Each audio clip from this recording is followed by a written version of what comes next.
గత ప్రభుత్వంలో అధ్యక్ష రాష్ట్రంలో ఈరోజు నేను క్రీడా శాఖ మంత్రిగా ఈ సభలో చెప్తున్నాను అధ్యక్ష, ఎందరో లక్షలాది మంది పేద క్రీడాకారులతో ఆడుకున్నారు అధ్యక్ష, వాళ్ళ భవిష్యత్తుతో వాళ్ళ జీవితాలతో. ముఖ్యంగా ఈ ఆడుదాం ఆంధ్ర కార్యక్రమాన్ని విషయానికి వస్తే ఒక మంత్రిగా నాకే సిగ్గుచేటుగా ఉంది అధ్యక్ష. ఎందుకంటే గత ప్రభుత్వంలో 47 రోజుల్లోనే 120 కోట్ల రూపాయలు ఖర్చు పెట్టినారు అధ్యక్ష. గత 5వ తారీఖున శాసనమండలిలో కూడా గౌరవ సభ్యులు ఇదే క్వశ్చన్ మీద డిస్కస్ చేయడం జరిగింది అధ్యక్ష. వివిధ మీడియా మార్గాల ద్వారా కూడా ఆడుదాం ఆంధ్ర అనేది ఒక స్టేట్లోనే పెద్ద ఇష్యూగా జరుగుతూ ఉంది. కాబట్టి మేము మొన్న మండలిలో అలాగే ఇక్కడ కూడా చెప్తున్నాం అధ్యక్ష, 45 రోజుల్లోనే దీని మీద ఒక విజిలెన్స్ కమిటీని అలాగే సిఐడికి ప్రోబ్ చేశాం అధ్యక్ష, హౌస్ కమిటీకి. ఖచ్చితంగా దీని మీద ఒక నివేదిక అనేది తీసుకొని వచ్చి ఈ సభలోనే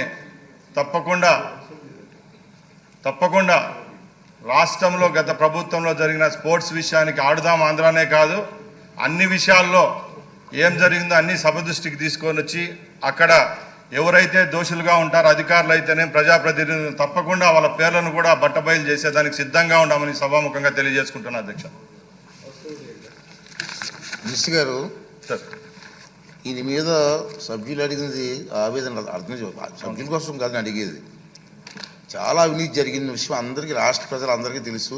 అవును సార్. ఇంకా పూర్తిగా వివరాలన్నీ కూడా ప్రజల్లోకి తీసుకెళ్లాల్సిన అవసరం ఉంది. స్ట్రిక్ట్గా ఎంక్వైరీ చేయించండి. తప్పకుండా 18 రోజులు ఎంతలో 120 కోట్లు ఖర్చు పెట్టమండి. ఎక్కడ మేము చూసాం మా ఏరియాలో.